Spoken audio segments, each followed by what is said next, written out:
네, 윤석열 대통령이 직접 출석한 탄핵심판 3차 변론과 관련해서 전문가와 더 자세히 짚어보겠습니다. 김성수 변호사와 함께하겠습니다. 어서 오십시오. 안녕하십니까. 안녕하세요. 네, 앞서 보셨습니다만 윤 대통령이 탄핵심판 3차 변론에 오늘 직접 출석을 했습니다. 전현직 역대 대통령 가운데 처음으로 출석을 한 거죠?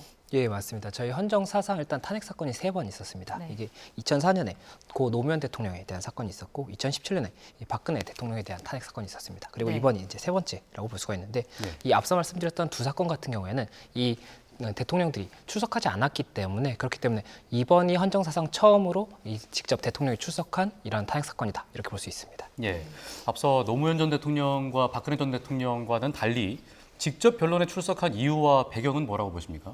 예, 그 부분에 대해서는 정확히 파악하기는 어려울 것 같습니다. 다만 오늘 제가 이 영상을 봤습니다. 이게 이제 헌법재판소 사건 같은 경우에는 이 종결이 되고 나면 영상이 인터넷에 올라옵니다. 그래서 제가 영상을 보면서 왔는데 그 부분을 보면서 느꼈던 것이 일단 국회 측, 청구인 측에서도 이제 정말 본격적으로 재판을 진행하고 있구나라고 볼 수 있는 부분이 있었고 이제 피청구인인 윤 대통령 측에서도 지난 2차 변론기일까지는 조금 구체적이지 않은 답변들이 많았던 것으로 보이는데 네. 이번 같은 경우에는 굉장히 구체적으로 이제 주장을 하기 시작했단 말이죠. 그렇다 보니까 양측 모두 이제 정말 본격적으로 재판을 진행하고 있구나 이렇게 볼 수 있는 부분이 있었습니다. 혹시 이렇게 적극적인 모습이 지지층에게도 좀 항변하는 모습을 보여서 여론전에서 우위를 점하려는 그런 포석도 좀 담겨 있을까요? 그 부분까지는 제가 조금 단언하기는 어려운 것 같습니다. 다만 이 부분 말씀드렸던 것처럼 헌법재판소의 영상 자체는 공개가 되기 때문에 네. 일단 이 부분에 대해서 각각 이 국회의 논리와 그리고 이제 피청구인인 윤석열 대통령의 이 논리 자체를 영상으로 사람들이 볼 수가 있을 것이고 이에 대해서 어떻게 평가할지를 봐야 될 것 같습니다. 그리고 이 부분이 지금 법리적인 부분이 있고 또 그리고 그 외에도 뭐 이제 부정선거라든지 여러 가지 의혹에 대한 주장도 있었기 때문에 네. 이런 것까지 저희가 어떻게 이제 주장하는지를 봐야 되는 것이고 이제 또 오늘 좀 특이할 수 있는 부분이 일단 청구인 측에서 지난 2차 변론기일 때는 이게 탄핵 사건을 조금 설명을 드리겠습니다. 이 탄핵 사건은 이게 헌법이나 법률의 위반이 있는 경우에 그리고 이 부분의 위반이 중대해서 이 부분이 파면을 하는 것이 국가적인 이런 손해보다도 더 중요한 부분이 있다. 국가적인 이익이 더 크다. 이렇게 봤을 때 이제 파면을 하게 되는 것인데 예. 이게 이제 되려면 헌법이나 법률의 위반 부분을 정리를 해야 되는 겁니다. 그리고 지금 국회 측에서 주장을 하고 있는 것이 5가지로 이 사유를 들고 있거든요. 그래서 이걸 말씀을 드리면 이 계엄 요건을 위반했다는 것이 하나가 있습니다. 이것이 어떤 거냐면 이 계엄이라는 것이 이 헌법상에 이제 77조의 계엄이 명시가 되어 있는데 대통령은 전시 사변 또는 이에 준하는 국가 비상사태에 있어서 병력으로서 군사상의 필요에 의하거나 아니면 공공의 안녕 질서를 유지할 필요가 있을 때에는 법률이 정하는 바에 의하여 계엄을 선포할 수 있다라고 명시가 되어 있는데 지금 국회 측에서 주장을 하는 것은 이때 당시가 전시 사변 또는 이에 준하는 국가 비상사태가 아니었다는 겁니다. 그렇기 때문에 이 요건이 안 됐다는 것이 하나가 있는 것이고 또 하나가 계엄 선포의 절차에 있어서도 하자가 있다는 겁니다. 이게 이 헌법을 보면 이 89조에서 이 국무회의의 심의를 거쳐서 계엄을 선포하도록 되어 있거든요. 그런데 이 부분에 대해서도 지금 국무회의 심의가 없다라는 주장을 하고 있기 때문에 이것도 이제 절차의 위반이 있다라고 보는 것이고 또 하나가 국회의 기능을 마비하려고 시도했다. 이것이 이제 저희가 영상에서 그때 당시 봤던 이제 국회에 뭐 군경이 이렇게 있었지 않습니까?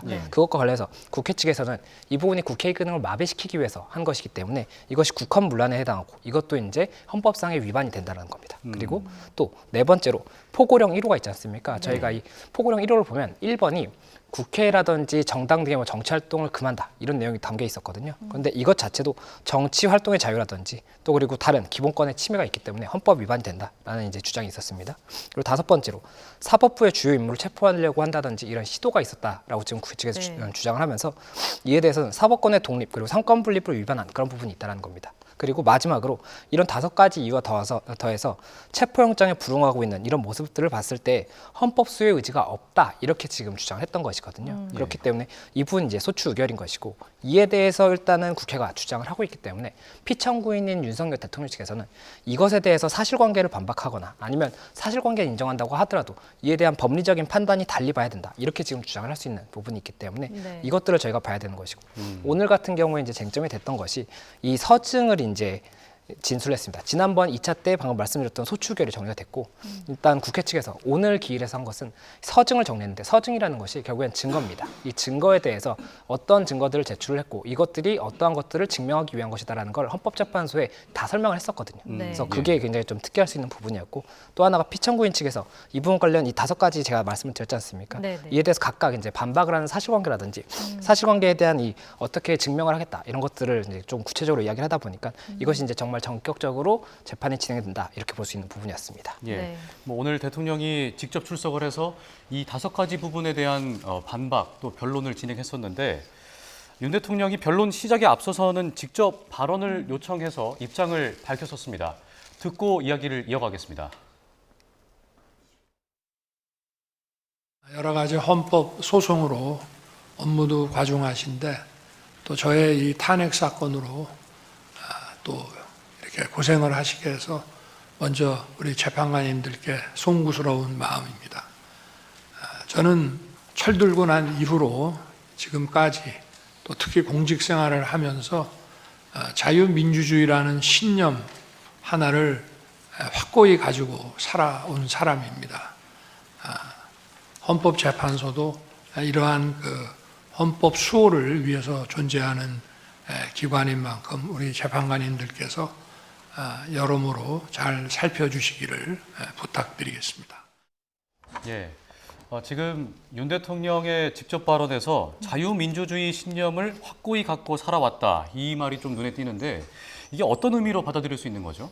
예, 이 부분이 앞서 말씀드렸던 것처럼 이 헌법 수호의 의지와 관계가 있다고 볼 수가 있습니다. 예. 이 부분 헌법이나 법률의 위반이 있다고 하더라도 이 위반의 상황이 뭐 중대하다든지 아니면 헌법 수호의 의지가 없다라고 한다면 파면이 될 수가 있지만 그렇지 않다라고 한다면 파면이 되지 않을 수가 있거든요. 그렇다 보니 이게 쟁점이 될 수가 있는 부분이고 자유민주주의라는 것 자체가 결국 우리 헌법 정신의 근본이라고 볼 수 있는 부분이 있습니다. 그렇다 보니 자유민주주의의 신념을 확고하게 갖고 있다는 것 자체가 본인의 헌법 수호의 의지가 있는 것이고 또 지금 현재 윤석열 대통령이 주장을 하고 있는 것은 이 계엄 행위 자체가 결국에는 헌법 수호를 위한 행위였다라고 주장을 하고 있거든요. 네. 그렇다 보니 이 부분에 대해서 궤를 같이 하는 그런 진술이라고 볼 수가 있습니다. 네, 그러니까 헌법 수호를 위한 행위였다라는 건데 오늘 윤 대통령이 비상계엄 사태 관련한 이 탄핵 소추 사유들을 모두 부인했거든요. 이것도 결국 비상계엄 선포했던 것에 대한 정당성을 다시 한번 강조한 걸까요? 예, 아무래도 이 내란과 관련한 혐의라는 것이 결국에는 국헌문란, 이 국회의 기능을 마비하려고 시도했다라든지 선관위의 기능을 마비하려고 시도했다 이런 부분이라고 볼 수가 있는 것인데 예. 이와 관련해서 앞서 말씀드렸던 것처럼 사실관계를 부인한다든지 아니면 이 사실관계는 인정하지만 법리적인 판단을 부인한다든지 두 가지 중에 하나라고 말씀드렸지 않습니까? 네. 그런데 이 부분에 대해서는 일단 이 당시에 내란과 관련해서 이 부분 그런 사실이 없다라는 것을 하나를 진술했었고 또 하나가 선포의 정당성을 이야기를 하게 되는 것인데 이것이 앞서 말씀드렸던 이 계엄 요건이 없었는데도 불구하고 계엄을 했다는 것이 헌법 위반이라는 것이 국회의 네. 주장이기 때문에 이에 대해서 당시가 국가 비상 사태였다라고 주장하기 위한 그런 취지라고 볼 수가 있습니다. 예. 또 먼저 살펴볼 부분이 아까 말씀하신 그 국회에서 주장하는 5가지 요건 중에 국회에서 군 병력을 투입해서 계엄을 해제하려는 시도가 있었는지 국회 기능을 마비하려는 시도가 있었는지였잖아요. 이에 대해서 윤 대통령이 또 발언을 했습니다. 먼저 들어보겠습니다. 12월 3일, 4일 그 밤에 그 내려진 의결을 군을 투입해서 방해했다고 한다면은 그럼 그걸로 이제 더 이상 계엄 해제 요구를 못하고 계엄이 쭉 그냥 가는 것이냐? 저는 그렇지 않다고 봅니다. 대한민국에서 국회와 언론은 대통령보다 훨씬 강한 초갑입니다. 만약에 제가 무리를 해서 계엄 해제 요구 의결을 못하게 한다 해서 국회가 아니라 다른 장소에서도 할 수 있고 그 이후에 얼마든지 계엄 해제 요구를 할 수가 있습니다. 그러고 그거를 만약에 막았다고 한다면 그거는 정말 뒷감당을 할 수 없는 일이라고 저는 생각합니다. 제가 드리고 싶은 말씀은 그거를 그 당시에 막거나 연기한다고 해서 그게 막아지는 일이 아니라는 점을 말씀을 드리고 싶습니다. 대통령의 영상을 보고 왔는데 네. 그러니까 한마디로 국회의 계엄 해제 의결을 막은 적이 없다. 또 따라서 국헌문란의 목적으로 내란을 일으키지도 않았다. 이런 뜻으로 봐야 할까요? 예, 맞습니다. 앞서 말씀드렸던 것처럼 5가지 일단 의결 사유가 있지 않습니까? 예. 그 중에서 국회의 기능을 마비하려고 시도했다. 국헌문란의 이제 목적이 있었다. 이런 부분들에 대해서 부인했다고 볼 수가 있는 것이고 네. 그에 대한 근거를 이제 여러 가지 사실관계를 일단은 언급을 한 것으로 보이기 때문에 이에 대해서도 결국에는 국회 측에서는 그러한 사실이 있다라고 주장을 하고 있어서 사실관계를 어떻게 각각 증명할지가 공방이 있지 않을까 생각이 듭니다. 네. 윤 대통령 측 대리인단도 이 국회 군 투입한 이유를 설명했었는데 망국적 행태를 국민에게 알리고 이 시민이 몰리는 상황을 대비하기 위한 것이었다라고 말했습니다. 이것도 뭐 같은 맥락으로 보면 될까요? 예, 맞습니다. 이 내용 같은 경우에는 윤석열 대통령이 그 이전에 담화에서 했던 내용과 굉장히 비슷하다고 볼 수가 있습니다. 그때 당시에도 이 군경이 투입됐던 이유 자체가 이 안전 조치를 위한 부분이었다라고 이야기를 했었거든요. 네. 그렇다 예. 보니 이와 이제 동일한 취지라고 볼 수가 있고, 이에 대해서도 결국엔 사실관계가 어떻게 인정되느냐가 가장 중요한 부분이기 때문에 이에 대해서 어떻게 증명할지를 국회 측 그리고 또 윤석열 대통령 측에서 각각 이제 여러 가지 방법을 검토를 하겠죠. 그렇기 때문에 이에 대해서 어떻게 현출을 할 것이냐, 이게 쟁점이 될 것 같습니다. 예. 그리고 또 문형배 헌법재판소장 권한대행이 윤 대통령에게 직접 질문을 하기도 했는데 국회의원을 끌어내라는 지시가 있었느냐 이런 내용이 있었습니다. 듣고 오겠습니다. 이진우 수방사령관, 곽종건 특전사령관에게 계엄 선포 후 계엄 해제 결의를 위해 국회에 모인 국회의원들을 끌어내라고 지시한 적이 있으십니까? 없습니다. 예, 그러니까 앞서 국회나 수사를 통해서 드러난 당사자들의 발언과는 좀 정면으로 배치되는 건데요. 윤 대통령의 발언은 또 어떤 의도로 봐야 할까요? 예, 이 부분도 국회의 기능을 마비하려고 시도했느냐, 이것과 이제 괴를 같이 한다고 볼 수가 있을 것 같습니다. 예. 이 부분 이제 헌법 77조 5항을 보면 이 국회가 이 부분 계엄이 선포됐을 때는 제적은 과반수의 찬성으로 해제를 요구할 수가 있고, 그렇게 되면 바로 해제를 해야 되는 그런 부분이 있습니다. 그리고 지금 현재 국회에서 이 부분에 대해서 주장을 하고 있는 부분은 이때 당시에 이 해제 의결을 막기 위해서 국회의원을 체포한다든지 막으려고 했던 것이 아니냐, 이런 이야기를 하고 있는 부분이 있기 때문에 이에 대한 사실관계가 쟁점이 되는 것이고, 윤석열 대통령 측이 일단 법정에서 이번에 이제 명확하게 이 부분 입장을 밝혔기 때문에 이에 대해서 없다라고 부인을 한 상황이기 때문에 이에 대해서 국회 측은 있다는 것을 어떻게 증명할 것인지, 또 이제 이 윤석열 대통령 측에서는 없다는 것을 어떻게 증명할 것인지가 쟁점이 되는 것이고, 국회 측에서 지금 근거로 들고 있는 것은 국회와 이제 청문회라든지 이런 증인들이 진술했던 부분이 있지 않습니까? 그리고 이제 관련 형사 사건에서 이런 자료들이 있기 때문에 이것들을 기준으로 해서 이러한 사실관계가 있었다는 것을 주장할 것이고, 윤석열 대통령 측에서는 지금 현재 뭐 여러 증인을 신청하고 사실조회를 신청하고 있지 않습니까? 그런 부분들을 통해서 결국에는 이 사실관계를 부인하는 그 부분에 대한 증명을 하려고 노력할 것이기 때문에 이에 대해서 각각의 주장을 듣고 헌법재판소가 어느 쪽의 진술이라든지 주장에 더 신빙할 수 있는지는 이제 좀 시간을 두고 판단하지 않을까 생각이 듭니다. 네. 그리고 정치인이나 뭐 법조인 체포 지시 의혹에 대해서도 윤 대통령 지금 부인을 했는데, 뭐 한동훈 당시 대표와 오원식 국회의장에 대한 체포를 지시한 적이 없다라고 말하면서 뭐 특히 한 전 대표 사살은 뭐 터무니없는 지시다라고 반박을 했는데 어떻게 들으셨습니까? 예, 이 부분도 만약에 국회의원을 체포하려고 했다라고 한다면 이것도 이제 국헌 문란의 이 일종이 될 수가 있는 것이고, 또 뭐 한동훈 전 대표 같은 경우에도 이 부분은 뭐 정치 활동의 자유라든지 이런 헌법상의 위반이 될 수가 있는 부분입니다. 그렇다 보니 이 부분 사실관계에 대해서도 정확하게 이제 실체적 진실을 밝힐 필요가 있는 것이고, 이에 대해서 일단 부인을 했기 때문에 이렇게 된다면 국회 측에서 이 부분을 어떻게 증명할 것인지가 쟁점이 되지 않을까 생각이 됩니다. 예. 윤 대통령 측에서는 또 포고령 1호 집행 의사도 없었다 이렇게 밝혔는데 계엄 형식을 갖추기 위한 것이라는 취지였거든요. 설득력이 있다고 보십니까?